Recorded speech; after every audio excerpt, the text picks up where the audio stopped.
Postal voting এর মাধ্যমে এবার প্রবাসীদের ভোট না দেওয়ার বঞ্চনার অবসান ঘটবে বলে জানিয়েছেন প্রধান নির্বাচন কমিশনার এএমএম নাসির উদ্দিন।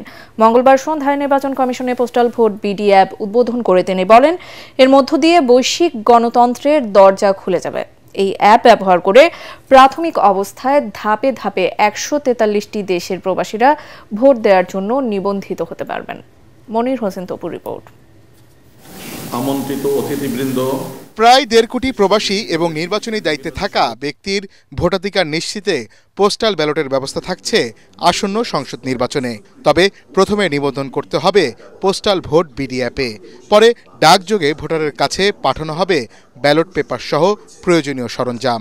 সব পূরণ করে নিকটস্থ ডাক অফিসে জমা দিলে বিশ্বের যে কোনো প্রান্ত থেকে ১৬ থেকে ২৮ দিনের মধ্যে তা পৌঁছে যাবে সংশ্লিষ্ট নির্বাচনী কর্মকর্তার কাছে। একটি পূর্ণাঙ্গ অংশগ্রহণমূলক নির্বাচন। এই পদ্ধতিতে প্রতিটি ভোটের জন্য খরচ হবে ৭০০ টাকা।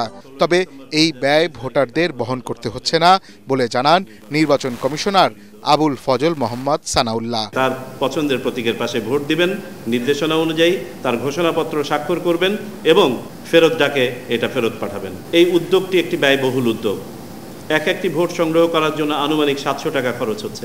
নির্বাচন কমিশনের অডিটোরিয়ামে পোস্টাল ভোট বিডি অ্যাপ উন্মোচন করে প্রধান নির্বাচন কমিশনার এএমএম নাসির উদ্দিন বলেন, প্রবাসীদের ভোটাধিকার প্রয়োগের মাধ্যমে গণতন্ত্রের ভিত্তি হবে আরও শক্তিশালী। এতদিন এই প্রবাসী নাগরিকরা জাতীয় নির্বাচনে ভোট দেওয়ার মৌলিক অধিকার থেকে বঞ্চিত ছিলেন। আজকের এই উদ্যোগ সেই বঞ্চনার অবসান ঘটাচ্ছে। তাদের ভোটের মাধ্যমে গণতন্ত্রের ভিত্তি হবে আরও বিস্তৃত, আরও প্রতিনিধিত্বশীল এবং আরও শক্তিশালী। তিনি বলেন, পোস্টাল ভোটিংয়ের মাধ্যমে অংশগ্রহণমূলক ও অন্তর্ভুক্তিমূলক নির্বাচনে আরেক ধাপ এগিয়ে গেল বাংলাদেশ। আমরা বিশ্বাস করি ডাক ভোটের এই আধুনিক পদ্ধতি সেই লক্ষ্য অর্জনে গুরুত্বপূর্ণ ভূমিকা রাখবে। ১৯ নভেম্বর থেকে ২৩ নভেম্বর নিবন্ধন করতে পারবেন পূর্ব এশিয়া, উত্তর আমেরিকা ও আফ্রিকা অঞ্চলের ৫০ দেশের প্রবাসী বাংলাদেশি ভোটাররা। ৪ ডিসেম্বর মধ্যপ্রাচ্যের সৌদি আরবে নিবন্ধন শুরু হয়ে চলবে ৮ ডিসেম্বর পর্যন্ত। এভাবে পর্যায়ক্রমে সবাইকে নিবন্ধনের আওতায় আনা হবে বলে জানিয়েছে ইসি।